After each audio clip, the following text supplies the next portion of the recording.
নিযুক্তি প্ৰথম 2 লাখ পদ আমি বিচাৰি উলিয়াব লাগিব গতিকে তাৰ প্ৰক্ৰিয়াটো আৰম্ভ হৈছে আগষ্টৰ 1 তাৰিখৰ পৰা তেওঁলোকে পাই থাকিব কিন্তু মাজে মাজে আমি ক্লিনিং কৰি থাকো কোনোবা মৰা মানুহ হল বাদ গল কোনোবা চৰকাৰী চাকৰি পালে বাদ গল সেইখিনি কিন্তু তাক বাদে আৰু এতিয়া নতুনকৈ একো কৰিব নালাগে আগত যি একাউণ্টত 9000 সোমাইছিলে সেই একাউণ্টতে অৰুণোদয় নিয়মীয়াকৈ পাই থাকিব তাতে 1 আগষ্টৰ পৰা প্ৰতিটো চৰকাৰী আঁচনি সুবিধা নিয়মীয়াভাৱে অসমৰ ৰাইজে পাব পাৰে বিধানসভাৰ অধিৱেশন এখন আহ্বান কৰিবলৈ এমাহৰ নোটিছ লাগে গতিকে আজি 4 তাৰিখ 6 জুলাইত আমি পাতিব খুজিছো আৰু 6 জুলাইৰ ভিতৰত বাজেট হলে 28 29 জুলাইত পাছ হৈ যাব 1 আগষ্টৰ পৰা সকলো চৰকাৰী আঁচনিৰ সুবিধা আগৰ দৰে অসমৰ ৰাইজে লাভ কৰিব পাৰিব জুলাই মাহত বাজেট অধিৱেশন শেষ হোৱাৰ লগে লগে আগষ্ট মাহৰ পৰা চৰকাৰৰ জনকল্যাণমূলক আঁচনিসমূহ আৰম্ভ হ'ব যি নতুন মানুহ বাংলাদেশৰ পৰা আহে আমি সীমান্ত পাৰে হ'ব নিদিও আমি পুশবেক কৰি দিওঁ আৰু ভিতৰত থকা মানুহ যেতিয়া ডিসি অৰ্ডাৰ দিয়ে পুশবেক কৰিব লাগে বুলি তেতিয়া আমি পুশবেক কৰো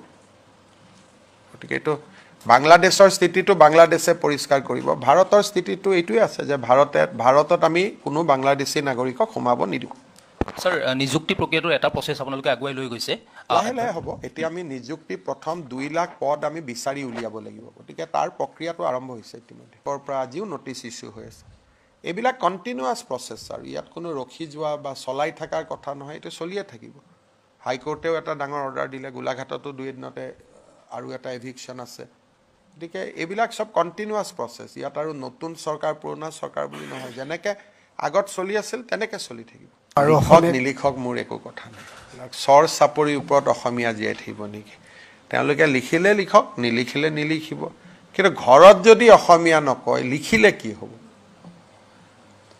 আসল কথাটো হল যে ঘৰত ভাষাটোতো আৰ্টিফিচিয়ালি কোনোবাই মেজৰিটি কৰি ৰাখি লাভ নাই ন ঘৰৰ ভিতৰত তেওঁলোকে যদি অসমীয়া ভাষা নকয় অকল লোকপিয়লত অসমীয়া ভাষা লিখি ক'ব আমি বিদেশী নহয় হেতুটো নহব নহয় অসমীয়া ভাষাটো আমি কাবাক এটো সাহিত্য সভাৰ সভাপতি ডাঙৰীয়াৰ কথাৰ লগত মোৰ ইয়াত এটা বিৰোধিতা আছে যদি অসমীয়া ঘৰত নকয় লিখি কি লাভ হ'ব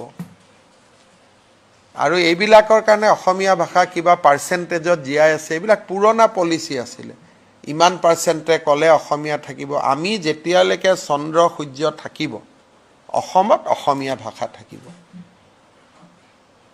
এটো আৰু কোনবাই পাৰ্চেন্টেজৰ লগত ভাষাটো থাকা নাথাকা এইবিলাক পুৰণা কিছুমানে উলাই দিছিলে যে লোকপিয়লত ইমান পাৰ্চেন্টেজ হলেহে অসমীয়া থাকিব নহলে নাথাকিব এনেকুৱাটো মই কোনো আইন শুনা নাই Assamese is the official language আৰু আমাৰ অফিচিয়েল ল্যাঙ্গুৱেজ এক্টত কতো লিখা নাই যে ইমান পাৰ্চেন্টেজ হলেহে অসমীয়া থাকিব নহলে অসমীয়া নাথাকে কালি যদি মই ধৰি ললো যে 20% মানুহে কয় অসমীয়া তথাপিতো অসমত অসমীয়া থাকিব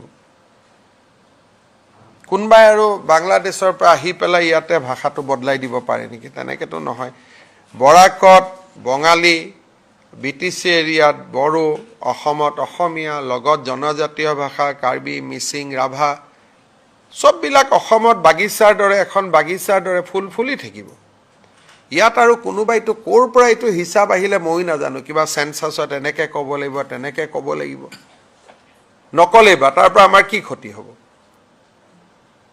কোনবাই যদি ভাবে এইটো হল এটা পুৰণা যে 50% ওপৰ হ'ব লাগে এনুকা কবাত আইনত লিখা আছে নেকি মইতো কোনো আইনত দেখা নাই এইবিলাক হল পুৰণা এইবিলাক হল তুষ্টিকৰণৰ একোটা ৰাস্তা মই ভাল পাম যে অসমীয়া ভাষাটো লিখকো ঘৰতো কক ঘৰত অসমীয়া নকৈ এনে লিখি দিলে কি লাভ হ'ব অসমীয়া ভাষাটো এটোতো ফ্ৰড হৈ গল না এটো ভুল হৈ গল যদি বোলে নহয় আমি ঘৰতো অসমীয়া কওঁ কথা বাৰ্তাটো অসমীয়া কওঁ তেতিয়াহে অসমীয়া ক'ব লাগে নহলে কি অসমীয়া ক'ব লাগে কাৰণ এইটো এটা নতুন এটা সিস্টেম আৰম্ভ হৈছে আমাক দুৰ্বল বুলি ভাবি এইটো এটাও ব্ল্যাকমেইলিংৰ ৰাস্তা লোৱা হয় আমি ইমান দুৰ্বল নহয়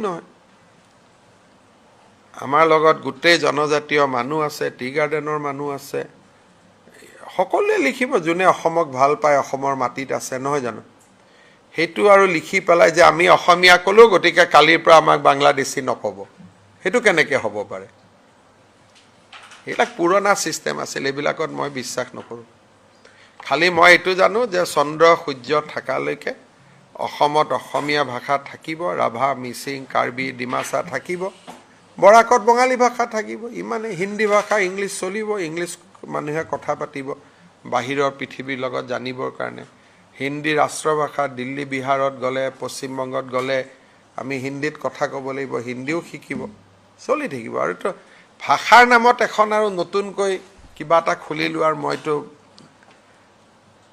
চৰ চাপৰি পৰিষদে আমাক জনাব কিয় লাগে, লিখিলেই হ'ল। কিন্তু মইতো আৰু তাৰ কাৰণে ধন্যবাদ নিদিওঁ নেকি? ভুল কৈছোঁ নি পংকজ ভাই? মুঠতে অসমীয়াক কোনেও দুৰ্বল বুলি ভাবিব নালাগে। That is the bottom line. ভয়তে লিখি দিব অসমীয়া বুলি, আমাক দুখীয়া বুলি ভাবিব, আমি ভয় কৰোঁ বুলি ভাবিব নালাগে। অসমীয়াক ভয় কৰিয়ে ঘৰত বোলে কি অসমীয়া শব্দটো নিজে নিজে ওলাই যাব, হয় নহয়? সেইকাৰণে আৰু আমি এইবিলাক বুদ্ধিজীৱী কিছুমান আছে, এইবিলাক কৈ আমাৰ মাইণ্ডটো তাৰ পৰা ডাইভাৰ্ট কৰি দিয়ে। সেইটো নহ'ব।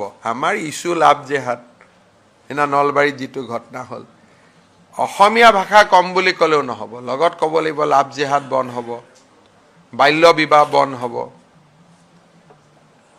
বাচ্চা দুটাতকৈ ওপৰত জন্ম নহ'ব, বহুত কাম আছে। লিষ্টখন বহুত দীঘলীয়া নহয়, ইমান সৰু লিষ্টত কেনেকৈ হ'ব? বসন্ত গোস্বামীকো মই কৈছোঁ যে ইমান সৰু লিষ্টত নাযাব, আমাৰ লিষ্টখন 10-12টা পইণ্ট আছে, আমি সেইটোত যাব লাগিব, হয় নহয়? কি ভুল ক'লোঁ নেকি পংকজ? হাঁহি আছে যে। আৰু কিবা আছে নেকি? এনেই চাওক, অসমত সিদিনাখন মই IAS অফিচাৰসকলক মাতিছিলোঁ, দুই এদিনতে মই ACS অফিচাৰসকলকো মাতিম। যোৱা 5 বছৰত কেইবাজনো ACS অফিচাৰৰ ঘৰৰ পৰা বহুত টকা জব্দ কৰা হৈছে। এইটোৱে অলপ বিষয়াসকলৰ ওপৰত মানুহৰ মনত প্ৰশ্নবোধক চিন আনিছে। সেইকাৰণে সিদিনাখন মই IAS অফিচাৰসকলক মাতিছিলোঁ, তেওঁলোকক মই বুজাইছোঁ যে আপোনালোকে কেনেকৈ ৰাইজৰ লগত চলিব লাগে। দুই এদিনতে মই ACS অফিচাৰসকলকো মাতিম। আৰু কাৰণ এজন অফিচাৰ ধৰাত পৰি জেলত যোৱা মানে আমাৰ যিটো 20 বছৰৰ ইনভেষ্টমেণ্ট তেওঁৰ ওপৰত, সেইটো একেদিনাই নোহোৱা হৈ যায়। আৰু এই অফিচাৰসকল কোন? দুখীয়া মধ্যবিত্ত পৰিয়ালৰ পৰা উঠি আহি অফিচাৰ হৈছে। তেওঁলোকৰ পৰা কোনেও এইটো আশা নকৰে। সেইকাৰণে আপোনালোকে এই চৰকাৰখন যাওঁতে দেখিব যে কোনোবা এজন অফিচাৰে যদি আপোনাৰ পৰা টকা লৈছে, ঘটনাটো, নামটো নিদিব লাগিলে, ঘটনাটো দি হ'লেও আমাক জনাওক। এনেকুৱা বহুত ছিষ্টেম আমি ডেভেলপ কৰি আছোঁ। মই বাজেটখনৰ কাৰণে ৰখি আছোঁ। বাজেটৰ পিছত আপোনালোকে বহুত নতুন কথা শুনিব। আমি দুৰ্নীতিটো একদম নোহোৱা শব্দটো ক'ব নোৱাৰোঁ, কিন্তু বহুত কমাব লাগিব, কাৰণ নহ'লে মানুহে গভৰ্ণমেণ্টৰ পৰা লাভ নাপায়। এতিয়া আজি ৰাতিপুৱা মোক পীযুষ হাজৰিকাই কৈছে যে প্ৰায় 5 লাখ গছৰ পুলি, কি আলু এইটো আমাৰ লেচু, তাৰপিছত এইটো কি ড্ৰেগন ফ্ৰুটছ, তাৰপিছত আপেল, বগৰী, গুৱাভা, এইবিলাক ইয়াতে আছে।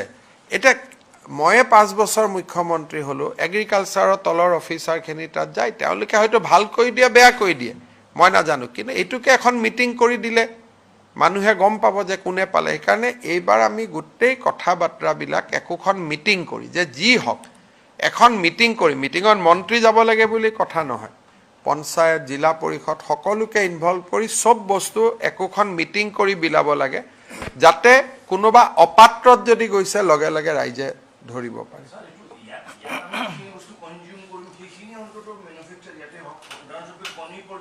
এতিয়া কণী বহুত বাঢ়ি গ'ল। চাওক, এতিয়া ফিছ মাছ আহিব নালাগে। 2 বছৰত কণী আমাৰ ইয়াত 100% হৈ যাব, কণী আহিব নালাগে।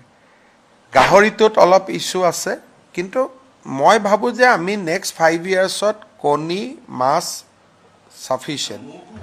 মৌটো বহুত ভাল ডেভেলপমেণ্ট হৈছে। এইবাৰে আপোনালোকে দেখিছে লেচুৰো বহুত ডিমাণ্ড। মোক ছিংগাপুৰৰ এম্বেচাডৰে মোক নিজে হোৱাটছআপ দি কৈ আছে যে আৰু পঠাব লাগে লেচু। গতিকে অসমীয়া ল'ৰাই যিমানে কাম কৰে অসমখন বাচিব। হাই ভেলু হৰ্টিকালচাৰ যিমান কৰে